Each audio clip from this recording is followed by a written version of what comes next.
This is my 1970 F100 4x4 with factory AC. In this YouTube video, I will be showing you how to replace the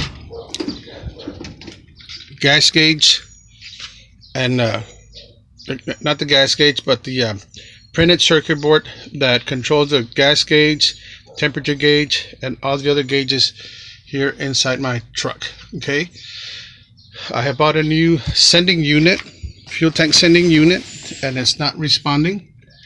Brand new from LMC, but again, it does not respond because the printed circuit board is not working. It was working, but apparently it has deteriorated. I've gotten a hit with some steps here and removed the two bolts that hold the steering column down here. Okay, now it's loose, and I've also gotten a hit and removed the screws that hold the gas cluster panel in place. Okay, you remove this panel here, and this will come out. And let me get up in here. What holds the gauge cluster panel in place is the speedometer cable here. I'm trying to do this here with one hand.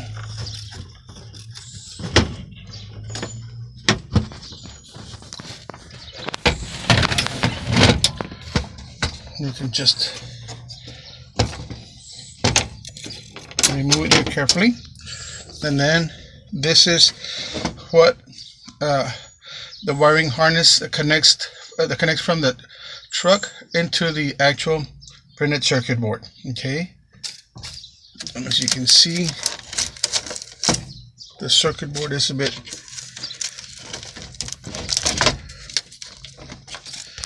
damaged here.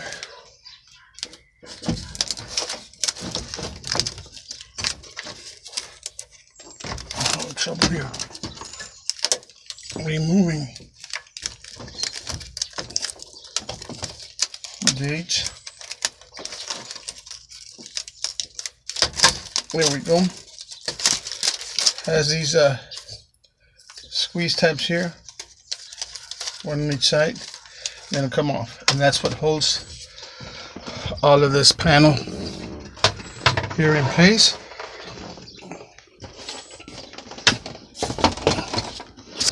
And this is what I would presume is the original printed circuit board, and as you can see, it is corroded. I will also be replacing this resistor here. That's a voltage resistor, or the voltage controller that controls the power to the printed circuit board to give it even energy into all the different gauges. These are the different gauges here in the back. These little black twist deals are for the light bulbs. You might want to change all these light bulbs while you're at it. Okay, and I'm also going to be touching up the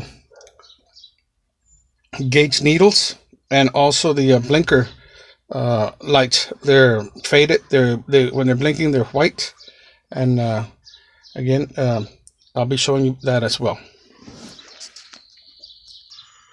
And this is what my truck looks like without the panel control in here.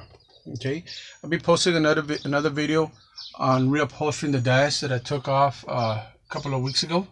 Again, you will have to remove the gauge cluster. That's when I found out that the printed circuit board was in real bad condition. When I saw it, after removing it to get to the screws underneath here, there's about 8 or 9 screws that go across the dashboard to get the upholstered dashboard off. Okay, here we are. I brought this gauge cluster into the kitchen table here, put it on a flat surface so I can work on it a lot better. I took out these little screws. Okay, I did a little bit of pre-work. Okay, as you can see, one goes there. There should be 8. Okay, there's another one. Then the ones down here, that one, that one, that one that I removed, and then this one. Okay, and as you can see, again, a better view of the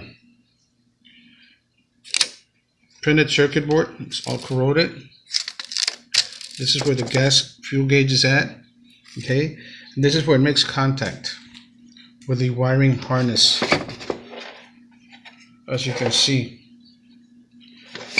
there should be some little brass contacts like these. They're very paper thin. See, and they're all gone already. So let me do a little bit more prep work and come right back. Okay, these are the new parts that I ordered from LMC.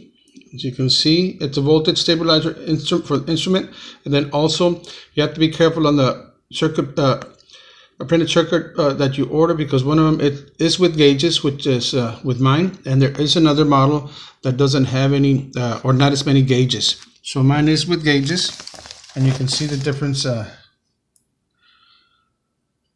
compared to the one that I have on there right now. And this is where the contacts make contact with the wiring harness.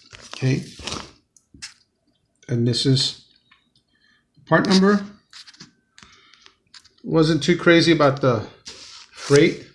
It's excessive freight for very lightweight parts. Okay, and almost everything that they have, the minimal freight amount is about $23, $24, which is ridiculous. Nevertheless, they know we need the parts, and I don't know how they justify the freight. Again, this is the part number for the voltage stabilizer. Okay, and then took out the this is what you're going to be working with. Okay, these little square tubes go in here. They're basically to diffuse, to make sure that the light goes straight into the blinkers. These are the blinkers themselves, the directional signal blinkers, the lights themselves. And these little square tubes, make sure that you get them in the right place when you put them back in there, because this is what directs the light directly onto the little green arrows. Again, someone had already retouched these. This is where the blinkers are at. Little directional arrows, and okay, and those will be painted as well. Okay, this is how I touched up the needles with just regular temper paints. I went to the local store and I couldn't find any fluorescent orange. They were out of it, so I did the next best thing and got some temper paint. Basically, you put a piece of paper underneath the gauge. Make sure you don't tamper with this too much, because they do move a lot. This way you can touch them up without staining the black face. Okay, and then I did find the little Testors paint, green color, at Hobby Lobby for $1.79. This is a Green Beret color. That's the name of it, Green Beret. And I don't know if you can see the UPC on there or not. And again, that's what I'm going to paint the blinkers with.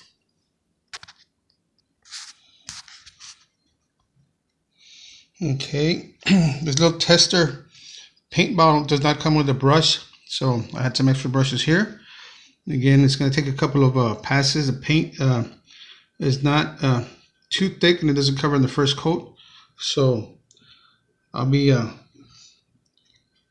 giving it a couple of coats till it gets dark green. Okay, I'll let it dry while I take off the old printed circuit board. Okay, as you can see, I've given it an extra coat. Super dark green, which is just about a little bit lighter but darker than what it had on there, but the original plastic is actually darker green than this. Okay, you can see, and again, this is where the blinker lights are situated behind these little lenses, and that'll be the green blinker directional signals that you'll see from the front of the truck, from the front as you sit on the seat. Okay, and this is a view of the dials, the needles themselves after they've been retouched and dried, and I gave the whole inside a dusting off. Make sure you don't touch those needles as they're sitting on the spring on those gauges. Don't handle them roughly, and don't overhandle them as well. Okay.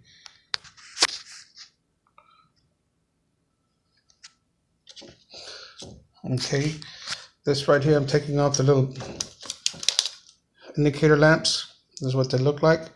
Again, replace all of these while you're at it. You can get at them from underneath the dash, but again, it'll be a little bit more cumbersome.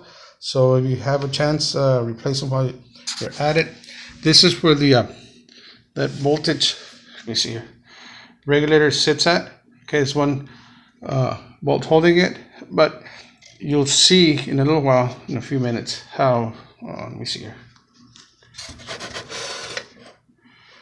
It has a connection on top where the circuit board connects, very similar to a 9-volt battery connection. Okay, this is a new one. See, it'll snap in to the voltage regulator, and again, it'll just snap in. Okay. And it's held in place by that little bolt right here, the little screw right there. Okay, so now I'll take all these little nuts off. These are the ones for the this is just a plastic protection plastic cover for the gauges for these, so that they won't make any contact. Okay, it only has one, so I'm not going to replace those. They do sell them on LMC and Max Auto Parts. These two will be taken off along with these two. Okay, and then this screw right here, and then unsnap it from here as well. And then this one right here is the last one. Okay,